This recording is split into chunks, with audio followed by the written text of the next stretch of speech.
당신은 정치력이 있습니까?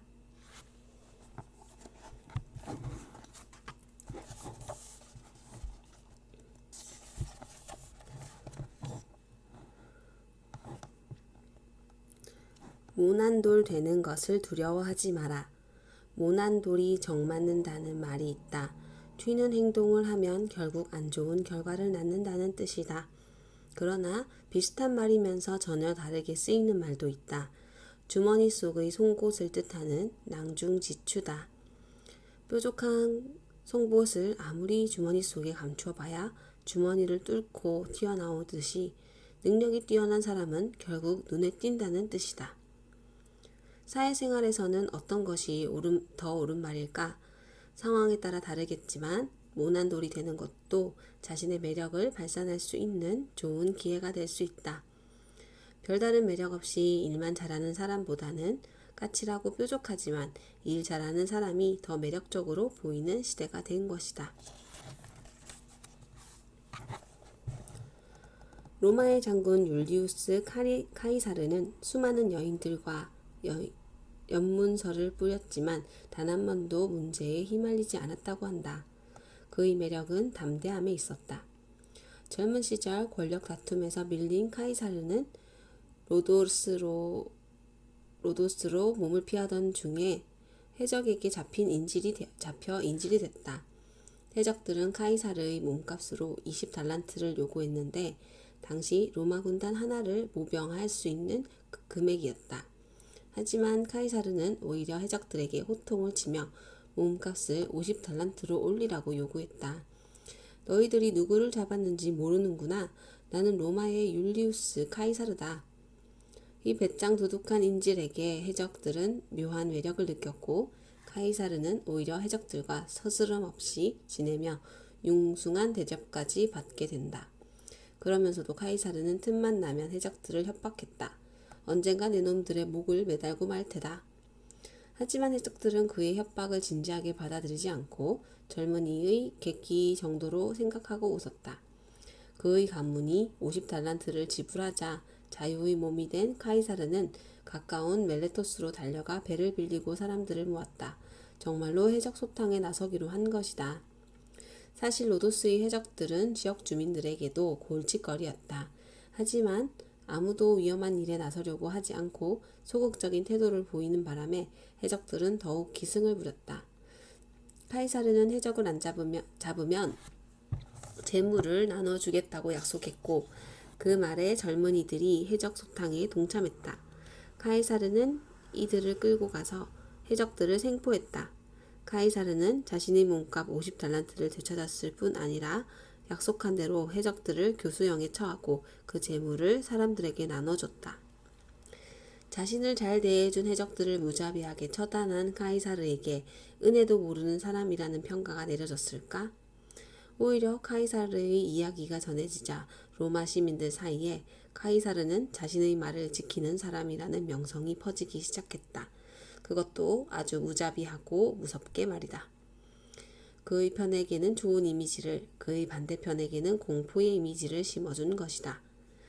이후 갈리아 전쟁에서 혁혁한 공을 세운 그는 원로원 중심의 귀족사회에 맞서 개혁적인 정책들을 선보이며 로마 시민의 열광적 지지를 얻었다. 그에게 두려움을 느낀 원로원이 무장해제를 요구하자 카이사르는 원로원 명령에 불복해 주사위는 던져졌다라는 유명한 말을 남기며 군대를 이끌고 루비콘 강을 건너 결국 최고 권력자가 된다. 어느 조직이든 내부를 들여다보면 일자리, 승진, 권력을 놓고 벌이는 치열한 경쟁이 있게 마련이다. 성공하려면 맡은 일도 잘해야겠지만 상관이나 자신의 성공을 바라며 도와주려는 사람들, 즉 자신의 경력에 도움이 되는 자리에 있는 사람을 자기 편으로 만들 수 있어야 한다. 당연한 이야기지만 선택받고 승진하려면 선택하고 승진시켜주는 사람의 관심을 끌어야 한다. 즉 눈에 띄어야 한다. 그러려면 모난 돌이 정맞는다라는 말을 두려워해서는 안 된다. 무채색보다는 화려한 원색이 눈에 잘 띈다. 자신만의 색깔을 찾아야 하는 이유이다. 당신만의 색깔을 연출하라. 율리우스 카이사르는 사실 로마 최고의 채무자이다. 역사가들에 따르면 카이사르의 채무는 최대 1억 세스테르티우스에 이르렀다고 한다. 병사 1명의 연봉이 900 세스테르티우스였다고 하니 이 돈이면 11만 명의 보병 군단을 1년간 유지할 수 있을 정도다. 군대를 유지하느라 그렇게 돈을 끌어다 쓴 것일까? 아니다.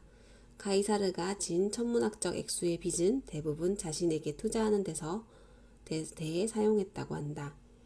우선 카이사르가 많은 투자를 한 것은 책이다. 당대 최고의 지식인이었던 키케로도 카이사르의 독서량은 인정할 정도였다. 하지만 당시의 책은 파피루스로 만든 종이에 일일이 손으로 쓴 두루마리 형태였으니 당연히 고가일 수밖에 없었다. 변변한 재산이 없던 젊은 카이사르는 이 비싼 취미를 이어가기 위해 기꺼이 빚을 냈다. 빚을 내서 투자한 또 다른 분야는 몸지장이었다.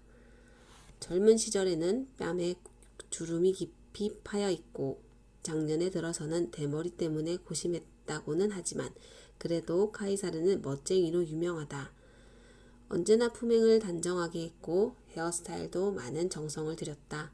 카이사르는 로마의 전통 의상인 토가는 물론 안에 입는 튜니카, 심지어 군복도 언제나 최고급 원단을 사용한 의상만을 고집했다고 한다. 여기에 비싼 보석 장식으로 포인트를 주는 것도 잊지 않았다. 그 덕분인지 카이사르는 로마 최고의 바람둥이로 유명했다. 하지만 한 번도 여자에게 발목을 잡힌 적이 없다. 이 비결 또한 주머니에서 나왔다. 카이사르는 애인을 기쁘게 해줄 일이라면 돈을 아끼지 않았다. 당시 로마 시내의 가장 값비싼 땅에 최고로 호화로운 주택을 2채나 살 수 있는 돈으로 보석을 사 애인에게 선물했다는 이야기는 오랫동안 사람들의 입에 오르내렸다. 거기에 자비를 들여 검투사 경기 등 각종 행사를 기획하고 시민들을 위한 축제를 여는 데에도 돈을 아끼지 않았다. 빚이 있으면 어때? 나중에 다 내 미천이 될 텐데. 다른 사람의 마음을 얻기 위해서 돈을 빌린지언정 인색하게 굴지 않았던 카이사르는 그의 계산대로 로마 사람들의 마음을 얻게 됐다. 이후 그는 갈리아 원정을 통해 평생을 따라다닌 빚을 한 번에 청산할 수 있게 된다. 운명을 바꾸기 위해서는 투자가 선행되어야 함을 카이사르는 누구보다 잘 알고 있었다. 도스카 다카마사의 책 세계 최고의 인재들은 왜 기본에 집중할까에 골드만삭스와 맥켄지에 근무하는 사람들의 복장 이야기가 나오는데 대부분 흰색 셔츠 아니면 푸른 셔츠 위에 검은색 정장을 입는다고 한다. 투자은행이나 컨설팅 모두 고객의 신뢰가 중요한 업종이다. 이 신뢰를 형성하는 데 있어 일처리 못지않게 큰 역할을 하는 것이 고객 접점에 있는 사람들의 복장이다. 어떻게 하면 너무 튀지 않으면서도 전문가의 이미지를 전달할 수 있을지 수많은 테스트를 통해 만들어낸 드레스 코드가 바로 그러한 옷차림이라는 것이다. 튀는 것도 튀지 않는 것도 당신의 선택이다.